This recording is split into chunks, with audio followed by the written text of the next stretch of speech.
예레미야 10장의 말씀은 참된 신이신 하나님과 우상에 대한 그런 비교하는 말씀을 하시는 내용이고요. 11장에서는 하나님과 언약을 맺은 이스라엘 백성들이 하나님과 그 언약을 깨므로 인하여서 그들에게 닥쳐오는 그런 심판과 고통, 재난에 대한 말씀을 들려주고 있습니다. 10장에 보면 이렇게 말씀합니다. 이스라엘 집아 너는 하나님의 말씀을 들으라. 그러면서 2절에 여러 나라의 길을 배우지 말라. 이방 사람들은 하늘의 징조를 두려워하거니와 너희는 그것들을 두려워하지 말라. 여러 나라의 길을 배운다고 하는 것은 이 여러 나라, 이 이방 나라들이 우상을 섬기는데 그 우상들이 해나 달들, 흔히 섬기는 게 그 해고 달이고 별이고 그랬거든요. 그리고 큰 뭐 나무 밑에서 뭐 이런 자연들을 많이 이렇게 섬기는데 그런 것들이 이제 두려움의 대상이 되고 그렇기 때문에 이렇게 섬기는데 하나님께서는 말씀하시기를 그 자연이라고 하는 것은 하나님인 내가 만드는 것이다. 그렇기 때문에 내가 창조한 것이기 때문에 너희는 그것을 섬기지 말아라. 이게 여러 나라의 길을 배우지 말라고 하는 것은 세상을 따라가지 말라 하는 말씀으로 우리에게 하시는 내용이죠. 사람들은 이렇게 세상에서 자기들에게 유익이고 도움이 줄 것 같은 것들을 생각하고 우상을 만들어서 섬기는 거거든요. 그래서 그 우상을 섬기는 사람들은 우상은 다 좋은 거예요. 왜요? 자기들에게 도움을 줄 수 있다면 우상은 좋은 거니까 여러 것이 있으면 좋고 많으면 좋고 그래서 많이 도와주면 좋겠다. 그러나 하나님 말씀하시기를 뭐냐? 그건 살아있는 신이 아니고 사람이 만든 것이기 때문에 아무리 많아도 유익이 안 되는 것이라 하는 거죠. 그래서 이제 그 다음에 그 우상이 어떤 것이냐 하는 것을 보여주는 내용이 여기에 나와요. 여러 나라의 풍습은 헛되다. 산림에서 나무를 가져다가 기술공이 두 손으로 도끼로 깎아서 대패로 해서 만들어 놓고 은과 금으로 다 거기다가 입히고 그리고 그냥 놔두면 세워놓으면 넘어지니까 못으로 장도리로 해서 튼튼히 박아서 흔들리지 않게 만들. 그게 신이래. 그게 우상 만드는 사람들은 꼭 안 넘어지게 해놔요. 안 넘어지게. 자기 하나 스스로 몸도 못 가누는 게 무슨 신이라고 할 수 있겠습니까? 그죠? 넘어질까봐 안 넘어지게 그냥 받쳐놓고 무겁게 받쳐놓고 사람들이 이렇게 해요. 이렇게 그걸 신이라고 그래요. 그런데 하나님은 어떤 분이야? 6절에 여호와여 주와 같은 이는 없나이다. 그분은 어떠냐? 주의 권능으로 말미암아 모든 것을 창조하신 그런 하나님 아니냐? 우리가 만든 하나님이 아니고 하나님은 저와 여러분을 만드신 창조주 하나님이신 줄로 믿습니다. 그 창조의 하나님 어제도 말씀을 드렸죠. 아브라함이 고백한 하나님이 창조의 하나님이고 부활의 하나님이에요. 없는 데서 있게 만드시는 하나님이죠. 오늘 저와 여러분의 인생의 삶 속에 이 하나님께서 저와 여러분의 인생을 만들어내시고 복되게 하시고 창조해내시는 그런 하나님이신 줄로 믿습니다. 그래서 이런 모든 우상들은 다 다시스에서 은을 가져오고 뭐 우바스에서 금을 가져오고 그걸 가져다가 다 기술자들이 녹여서 칠을 하고 이렇게 해서 만드는 것이다. 그러나 하나님은 참 하나님이고 살아계신 하나님이다. 이런 하나님을 너희들이 잘 섬겨야 된다. 그런 말씀을 하는 내용입니다. 11절에 보면 너희는 이같이 그들에게 이르기를 천지를 짓지 아니한 신들은 다 저주를 받아 망할 것이다. 천지를 지은 하나님이라고 얘기하죠. 무슨 하나님이요? 창조의 하나님이에요. 그 모든 분이 그 모든 것을 만든 창조의 하나님이 모든 것의 주가 되신다 하는 겁니다. 그 말씀을 하고 있는 거죠. 그러면서 이제 이스라엘 백성들이 이렇게 하나님을 섬기지 않으니까 결국 그들이 망하게 되는데 17절부터는 그런 내용이에요. 에워싸인 가운데 앉은 자여. 이게 무슨 뜻일까요? 에워싸인 가운데 앉아있다. 이게 무슨 뜻이에요?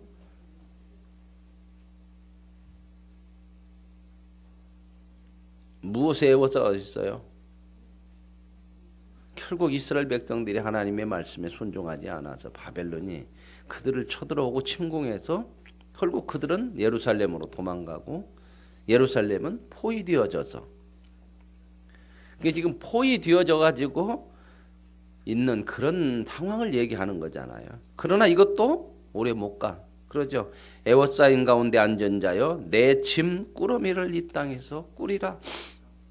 결국 점령당하면 이들이 어떻게 해요? 포로로 끌려가니까 지금 짐꾸러미 꾸려서 가는 것처럼 이런 모습을 지금 보여주는 거거든요. 여호와께서 이와 같이 말씀하시되 보라 내가 이 땅에 사는 자를 이번에는 내던질 것이라. 하나님이 내던지신대요. 왜 내던지냐? 그들을 괴롭게 하여 어떻게 하게요? 깨닫게 하리라는 거죠.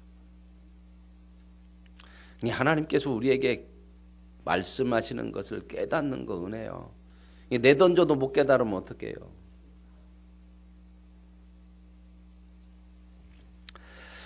이제 이런 모습을 보면서 이 예언자 예레미야가 그 아픔을 느끼는 거 이스라엘 백성을 향해서. 그 다음에 내용이 19절이에요. 슬프다 내 상처여 내가 중상을 당하였도다. 그러나 내가 말하노다 이는 참으로 고난이라 내가 참아야 하리로다. 그 이스라엘 백성들이 깨닫지 못하고 하나님을 거역함으로 하나님의 진노를 받는 그 모습을 보면서 자기 아픔으로 받아들이는 거죠. 이게 어제 말씀드린 관계로 부른 구원이에요. 남이 아니고 네가 아니라 나예요. 나. 예레미야는 이 마음을 가져요. 그러면서 이 고난은 참아야 되는 고난이에요. 왜요? 이 백성을 고치기 위한 하나님의 손길이기 때문에.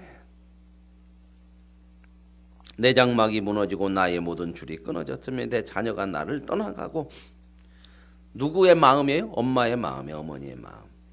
자녀가 이렇게 끌려가고 집이 무너지고 하는 거에 대한 안타까운 그 어머니의 마음으로 이 백성을 바라보는 거예요. 이 백성이 지금 하나님 앞에 범죄함으로 포로로 끌려가고 집은 무너지고 나라는 없어지고 이 상황을 지금 보고 있는 거죠. 23절에 여호와여 내가 알거니와 사람의 길이 자신에게 있지 아니하니 걸음을 지도함이 걷는 자에게 있지 않습니다. 그럼 예레미야는 하나님 앞에 고백하는 거죠. 저 백성이 자기가 자기의 길을 간다고 저렇게 얘기하는데 그 길이 자기가 가는 길이 정말 의롭고 하나님이 말씀하시는 바른 길이냐. 저 의롭고 바른 길. 인생이 진짜 걸어가야 될 길은 우리에게 있는 것이 아니라 하나님께 있는 줄로 믿습니다. 길을 내려고 오지 말고요. 하나님이 주신 길을 가야 되는 것이 믿음이거든요. 우리가 하나님으로부터 부름받으면 인생이 살아가야 될 방향은 정해져 있어요. 그런데 사람들은 자꾸 왜 내가 그 길을 가야 되냐는 거예요. 내가 정해서 간다는 거예요. 그게 죄거든요. 인간이 정해서 간 길 중에서 온전한 길, 진리에 이른 길이 없어요. 사람이 삐뚤어져 있으면 나오는 것이 전부 삐뚤어져서 나오는 거란 말이죠. 그러면서 삐뚤어진 사람에게서 나오는 길이 삐뚤어진 길이에요. 잘못된 길이에요. 이게 죄인 가운데서 나오는 것은 주의 열매만 나오는 거거든요. 하나님이 그래서 말씀하는 거야. 너희는 너희 길을 가지 말고 너희에게 나오는 길, 네가 정하는 길은 다 죄악의 길이니 내가 정하는 길, 내가 인도하는 그 길을 가라는 거죠. 근데 참 우리의 마음이 죄성이 많아서 안 들어요. 안 가요. 내가 가겠다는 거예요. 내 생각으로 하겠다는 거예요. 참 사람이 이 고집이 센 것도 굉장히 이 신앙생활하는 데 있어서는 이 고집 센 것이 참 큰 문제예요. 어떤 사람은 쉽게 돌아오는 사람이 있는데요. 고집이 좀 있는 사람들은 참 안 돌아오는 게 있어요. 못 내려놔 이 고집을. 언제 내려놓느냐? 맞고 터지고 다 부서져야 그래야 내려놔요. 그러면 그때까지는 뭐냐? 인생이 헛돼. 방탕한 길을 가야 돼. 그러나요. 아무리 고집이 세도 누구보다는 고집이 세면 안 돼. 하나님 고집은 못 꺾어요. 하나님은 한번 하시면 하시는 줄로 믿습니다. 왜요? 저와 여러분을 온전케 복되게 하기 위해서. 그걸 위해서라면 하나님 무엇까지 하시는 거 보세요. 아들까지도 내주셔요. 우리의 고집이 아니고 우리의 생각이 아니라 하나님이 주신 그 길을 걸어가는 것이 저와 여러분의 생명의 길이요 복된 길인 줄로 믿습니다. 그래서 자꾸 내 생각으로 뭘 이렇게 하려고 하지 말고 하나님의 뜻을, 주어진 하나님의 뜻을 가지고 어떻게 하면 이 길을 갈까? 우리가 이렇게 생각해야 하는데 자꾸 내 생각을 가지고 뭐라고 얘기하냐면, 하나님 이거 가야 돼요 말아야 돼요? 근데 항상 그러면서 마음은 어디로 쏠려요? 가는 쪽으로 쏠려. 그 신앙 아닌 거예요. 하나님의 길을 가야지. 그 길 가지고 고민하는 거예요. 그 길. 여호와여 나를 징계하옵시되 너그러이 하시고 진노로 하지 마시옵소서. 내가 없어질까 두렵습니다. 그러면서 하나님 징계해달라고 그러잖아요. 이게 뭐예요? 예레미야가 잘못한 건 아니죠. 이 백성을 하나님이 징계하시니까 징계는 받아야 돼. 지금 고쳐지지 않으니까. 그러나 하나님 아예 없어지는 말고요. 그러죠. 그러나 하나님은 없어지게는 않으셔요. 그러죠. 죽으라고 때리는 부모는 없어요. 고치려고 때리죠. 예레미야가 이 지금 기도를 하나님 앞에 드리는 거예요. 하나님 아예 끝장은 내면 안 되시죠. 끝장냈으면 벌써 끝났죠. 하나님 끝장내실 것 같으면 이렇게 질질 안 끌어요. 그죠? 저와 여러분의 인생에 하나님이 평생 참아내시면서 이렇게 하시는 것이 저와 여러분을 끝장내시지 않기 위한 거죠. 하나님 끝장내시려면 벌써 끝났습니다. 벌써 끝났. 그걸 깨달아야 되는데 때로는 그래요. 이렇게 오래 끌으면 하나님 없는 줄 알아. 하나님이 안 하시는 줄 알아. 죽은 하나님인 줄 알아. 이스라엘 백성들이 이렇게 생각했거든요. 하나님에게 참아내시면서 하는데 하나님이 있으면 왜 우리가 이렇게 망해서 바벨론에 끌려가요? 어떻게 하나님의 성전이 망합니까? 이렇게 나왔거든요. 그런 백성을 하나님께서 끝까지 참아내시고 인도하시는 그 하나님의 의지, 하나님의 열심, 이게 하나님의 뜻이요. 뜻. 하나님의 뜻이라고 하는 것은요, 하나님의 길도 있지만 어떤 말로도 표현이 되냐면 하나님의 열심, 하나님의 의지로도 표현하는 거예요. 이 뜻이라는 말이에요. 그러고 나서 이제 11장으로 넘어오면 하나님이 이스라엘과 맺은 그 언약은 이스라엘 백성을 불러내면서부터 맺었거든요. 그게 바로 애굽에서 나올 때 어디서 하나님께서 이스라엘 백성과 약속을 언약을 맺어서 나는 네 하나님이 되고 너는 내 백성이라, 이 언약을 어디서 맺어요?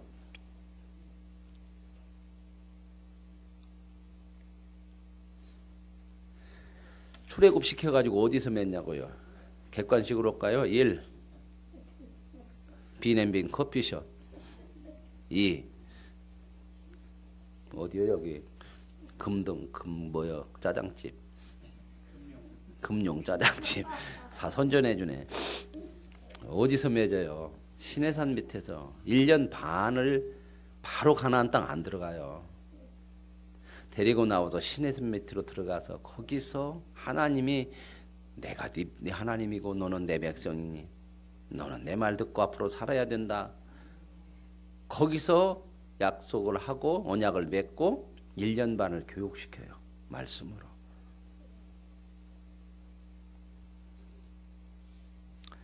그런데 이스라엘 백성들이 언약을 깨트려.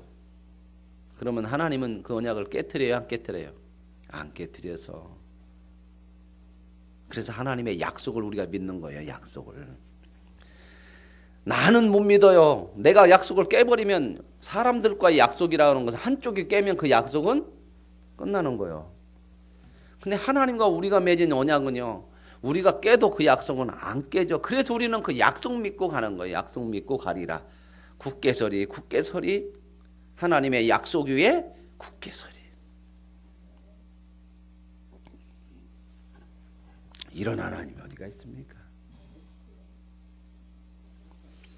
그래서 3절에 그들에게 이르기를 이스라엘의 하나님 여호와께서 이와 같이 말씀하시기를 이 언약의 말을 따르지 않는 자는 저주를 받을 것이다. 따르면 복을 받고 따르지 않으면 저주받는다. 이런 말씀이 신명기에 잘 나오는데 이건 법적으로 심판하는 그런 내용이 아니에요. 우리가 이 하나님을 잘 이렇게 약속을 하나님이 일방적으로 하지. 만약에 저와 여러분이 안 따르면 저주받아서 끝내버려야 하잖아요. 그죠? 근데 하나님께서 우리가 약속을 안 지켜도 우리를 저주하거나 끝내시지 않아요. 물론 안 지키면 때리시기도 하고 하나님이 타일르기도 하고 그러지만 하나님이 우리 저주하고 끝내는 일은 없어요. 그런데 왜 저주냐? 왜 성경은 이렇게 얘기하냐? 하나님께서 내 말 안 들었으니까 너 앞으로 내가 너 저주할 거야. 그 얘기가 아니라 하나님이 말씀하신 길이 그게 생명이고 복이잖아요. 그러죠? 그러면 하나님 쪽으로 가면 당연히 복 받는 거고 안 가면 하나님이 벌을 안 줘도 그게 복된 길이 아니니까 저주의 길이니까 당연히 저주를 받게 되는 거다 그 말입니다. 하나님은 너 내 말 안 들으면 내가 너 죽일 거야 너.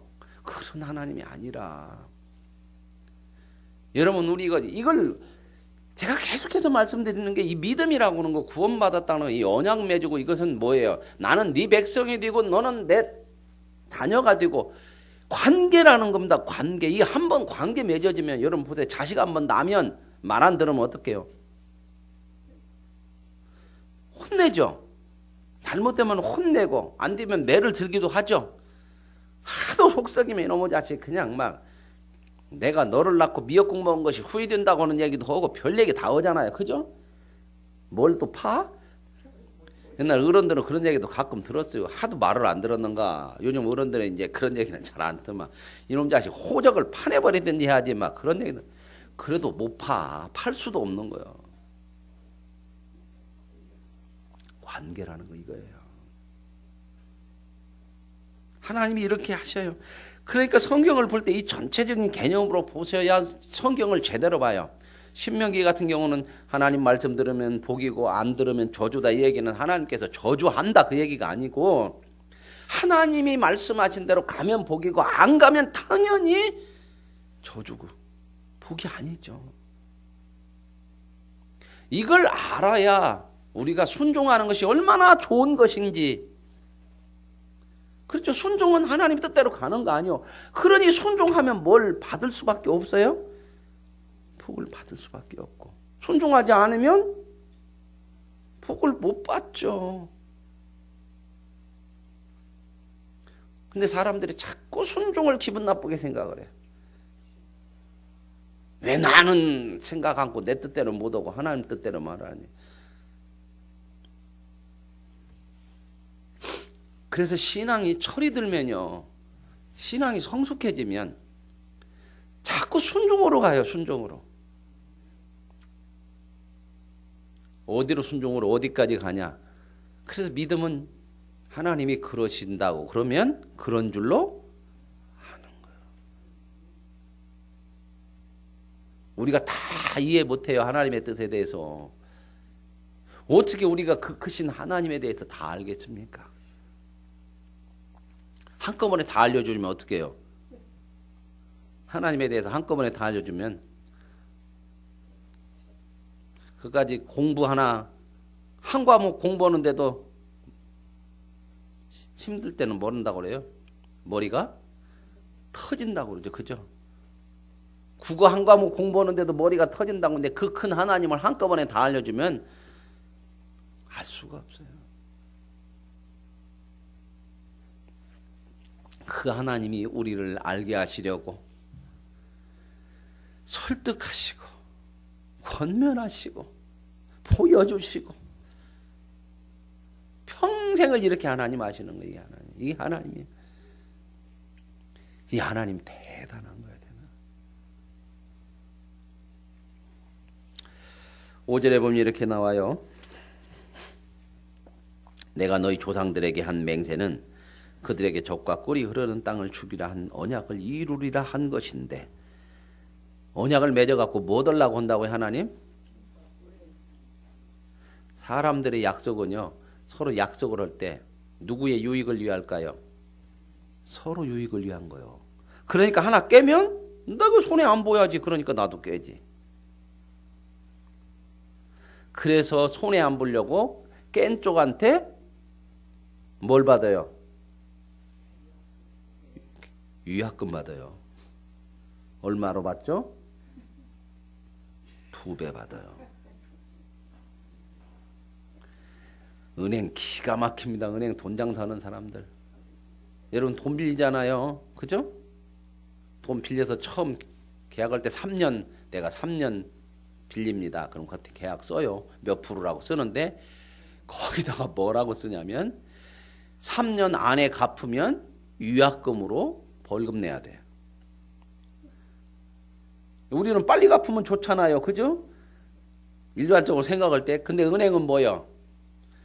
장사를 하겠다는 거예요. 내가 이자를 꼬박꼬박 3년까지는 받아야 됐는데 네가 만약에 중간에 2년만 하면 내가 이자 못 받는 거 그것도 받아내겠다는 거야. 참 이게 진짜 은행은 피도 없고 눈물 나고 이건 완전히 돈으로 해. 우리는 그러잖아요. 그죠? 개인기로 할 때는 꺼졌다가 때로는 어때요? 그 사람한테 돈 받을 때까지는 때로는 불안하죠. 그죠? 빨리 주면 어떻게 해요? 어떻게 빨리 만들었어? 고맙네. 아이고 그렇게 하잖아요. 근데 은행은 빨리 줘도 소용없어. 벌금 내야 돼요. 왜요? 받아먹을 자신 있는 거예요.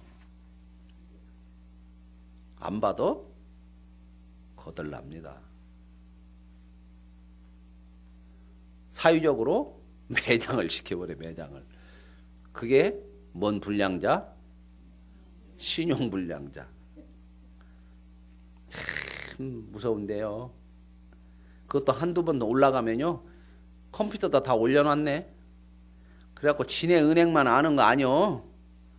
은행끼리 다 공통으로 다 알아갖고 소문 다 냈어. 농협에서 이렇게 해갖고 여러분 이자 연체하고 뭐 신용 조금 안 좋아 보시오. 다른 은행 가면 어떻게 다 알아. 그게 싹 올라와. 무서운 거였어요. 손해 안 봐요. 그냥 하나님 어떻게 해요? 깨면 또 가고 깨면 또 가고 깨면 두드러 잡는 것이 아니라 따라가서 정상화시키고 회복시키고 어제 설교 말씀 그런 말씀 드렸잖아요. 관계 깨면요 계속해서 그 정상화를 위해서 그게 관계적인 필요. 젖과 꿀이 흐르는 땅을 준다고 약속을 했대요. 오늘 그것을 증언하느니라 하기로 내가 대답하여 이르 아멘 여호와여. 오늘 저와 여러분에게 이 아멘이 있기를 원합니다. 하나님이 하신 말씀이 아멘이요.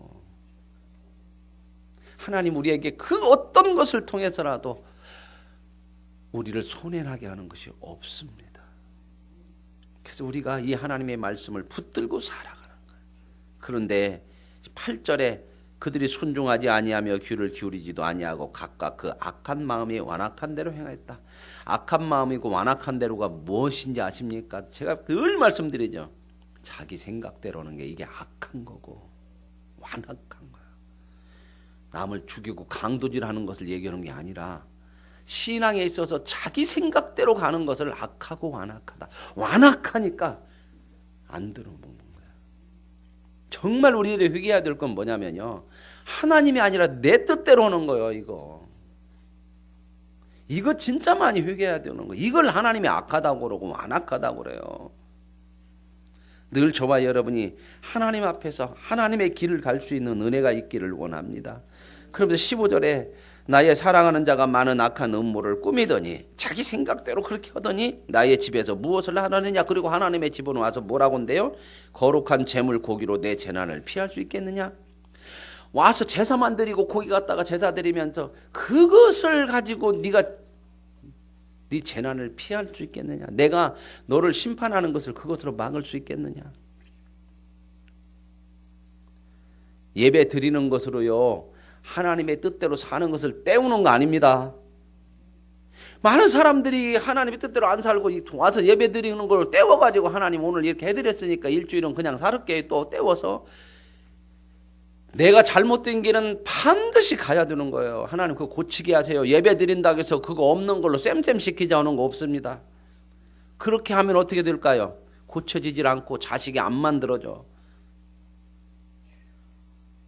잘못된 길 간다고 생일날 쇠고기 한 건 사갖고 온다고 해서 좋은 거 아니여.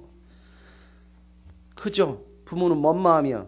쇠고기 안 사와도 주니까 좀 박하게 좀 살아라. 그거 아닙니까?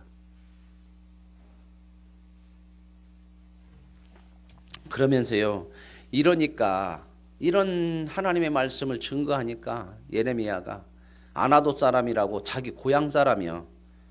예레미야가 자기 고향이 아나돗이거든요. 아나돗 사람 고향 사람들이 음모를 꾸며 저놈의 자식 죽여버리자. 저거 맨날 하나님의 말씀으로 얘기한다고 우리가 듣기 소리는 싫은 소리만요. 하기 싫은 소리만. 그러니까 죽이자. 음모를 꾸몄어요. 기가 막힌 일이죠. 이게 인간이라는 겁니다. 예수님을 누가 죽였어요? 노마 사람이 죽였어요? 이스라엘 백성이 죽였어요? 메시아를 누가 죽였어요?